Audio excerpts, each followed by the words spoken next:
Assalamualaikum warahmatullahi wabarakatuh. Perkenalkan, saya Afrida Widi Astuti, seorang mahasiswi dari Universitas Negeri Makassar dari jurusan Pendidikan Khusus Fakultas Ilmu Pendidikan. Ya, kita hari ini akan mereview dan menganalisis sebuah film yang berjudul The Guild Zone dari Amerika, yang menceritakan tentang seorang anak laki-laki yang baru saja kehilangan ibunya dan dia dititipkan oleh ayahnya kepada paman dan bibinya dan tinggal bersama sepupunya. Dan sepupunya ini ternyata sangat jahat. Nah, apakah anak ini akan ikut-ikutan juga dengan sepupunya? Yuk kita ceritakan lebih lanjut. Ya, awal kisahnya seorang anak laki-laki dan nama Mark baru saja kehilangan ibunya. Nah, karena ayahnya ada tugas keluar kota, jadi Mark ini dititipkan kepada paman dan bibinya, dan di sana dia bertemu dengan sepupunya. Dan ternyata sepupunya ini sangat jahat dan nakal. Bahkan sepupunya ternyata telah mendorong adik kandungnya sendiri jatuh ke dalam sumur. Nah, apakah Mark akan mengadukan ini kepada paman dan bibinya? Oh, tentu tidak. Mark sangat sadar karena dia adalah seorang keponakan, dia tidak punya wewenang sepenuhnya untuk menjelekkan anak dari paman dan bibinya itu, yang tidak lain adalah sepupunya. Otomatis pasti paman dan bibinya ini sangat mempercayai anak mereka. Nah, apakah Mark lama-kelamaan akan ikut nakal seperti sepupunya ini? Oh ya, nama sepupunya itu adalah Henry. Nah, awal mulanya Mark diajak dengan sepupunya bermain. Ya, awal mulanya itu Mark sangat bahagia bersama sepupunya. Tapi lama-kelamaan ternyata Mark menyadari kalau sepupunya ini ternyata sangat-sangat nakal. Berawal dari Mark diceritakan oleh Henry menceritakan kepada Mark kalau dia lah penyebab dari kematian adik kandungnya. Nah, selanjutnya Mark ini melihat sepupunya menghabisi seorang anjing. Awalnya Mark pikir si Henry ini akan memanah burung, tetapi ternyata Mark melihat sepupunya sendiri, Henry, menghabisi anjing liar yang pernah mengejar mereka waktu mereka bermain. Dan ternyata Henry ini sangat dendam dengan seekor anjing, dan Mark mau tidak mau dia membantu Henry untuk mengangkat anjing yang telah tiada itu ke dalam sumur dan membuangnya. Sama seperti waktu itu dia mendorong adiknya sendiri ke dalam sumur itu.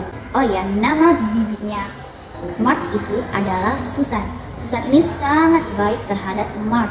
Dia sudah menganggap Mark ini seperti anak kandungnya sendiri. Dia membeda-bedakannya dengan Henry dan juga adiknya Henry. Nah, Henry ini merasa cemburu oleh kasih sayang ibunya terhadap Mark. Dan singkat cerita, pada esokan harinya Henry, sepupunya Mark, mengajak Mark untuk bermain karena Mark itu tidak suka melihat kedekatan antara Mark dengan ibunya. Jadi Henry mengajak Mark untuk bermain, dan bermainnya itu bukan bermain biasa. Henry mengajak Mark ke gudang dan memperlihatkan sebuah patung yang persis seperti manusia ketika dilihat sekilas. Dan Henry mengajak Mark untuk membawa patung itu ke sebuah jembatan. Di atas jembatan itu, Henry tanpa rasa ketakutan dia membuang patung itu tepat di bawah jalan raya yang banyak dikendarai oleh mobil.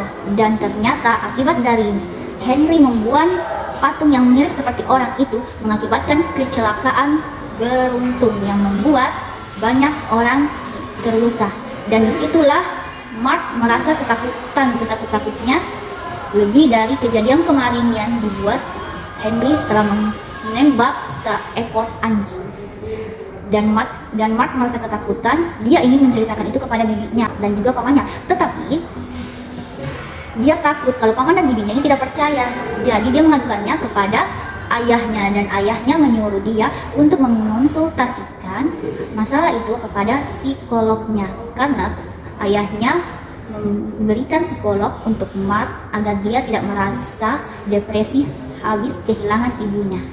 Nah, singkat cerita, suatu hari bibinya Susan ini memergoki apa yang dilakukan Henry dan dia merasa curiga. Ternyata pada suatu hari Henry mengajak ibunya ini untuk keluar, dan tanpa ibunya sadari, Henry ternyata ingin mencelakai ibunya sendiri karena merasa kalau ibunya itu lebih menyayangi Mark. Nah, tanpa diketahui oleh ibunya dan juga Henry, Mark melihat dari jendela. Mark merasa takut apakah Henry akan mencelakai bibinya, dan Mark mengikuti mereka berdua. Nah, di perjalanan Henry mengajak ibunya ternyata ke tempat yang biasa ibunya datangi untuk menyendiri, merenungi, dan bersedih ketika meninggalnya anaknya beberapa tahun yang lalu.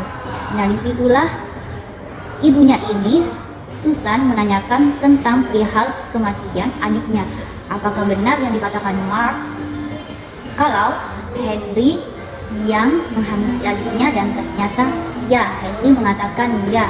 Dan disitulah terjadi perkelahian karena ibunya sangat-sangat marah setelah mengetahui hal itu, dan tanpa berlama-lama Henry mendorong ibunya ke bawah tebing itu. Dan setelah itu untungnya Mark cepat datang dan menyelamatkannya, dan bibinya ini ternyata tidak jatuh karena tersangkut di bebatuan tebing itu. Terjadilah perkelahian antara Mark dan juga Henry, dan pada akhirnya dia dipisahkan oleh bibinya yang ternyata berhasil naik ke atas. Dan akibat perkelahian itu mereka terpeleset jatuh ke tebing, Henry dan juga Mark. Di situ bibinya atau ibu dari Henry ini merasa dilema antara menyelamatkan anak kandungnya atau menyelamatkan keponakannya, dan dia mengingat kejadian yang telah dilakukan anaknya yang sangat jahat itu, dan dia telah memilih untuk menarik dan menyelamatkan keponakannya dan melepaskan Henry, anak kandungnya. Dan itulah akhir kisahnya. Cerita singkatnya yang saya dapat analisa dari cerita itu mengenai seorang anak bernama Mark yang ternyata tidak terpengaruh dengan pergaulannya bersama sepupu satu kalinya yang bernama Henry yang sangat-sangat nakal, bahkan bukan hanya nakal tapi jahat karena telah mencelakai dan menghabisi adik kandungnya sendiri karena merasa iri dengan kasih sayang yang diberikan oleh kedua orang tuanya itu. Ya, jadi hasil dari tontonan saya tentang film itu, dan setelah saya mereviewnya, analisa saya menyatakan tentang anak yang bernama Mark ini, dia tidak mengikuti alur seperti yang dilakukan oleh sepupunya yang bernama Henry ini. Dari sisi kenakalannya dan ternyata sangat jahat, tetapi saya juga menyorot dari sisi sepupunya ini yang sangat jahat yang bernama Henry. Saya ketika ada di posisi anak ini, saya melihat Henry ini dia sebenarnya bukan kekurangan kasih sayang, tetapi kurangnya pengawasan dari orang tuanya, begitu. Itu sebabnya dia menjadi seperti itu.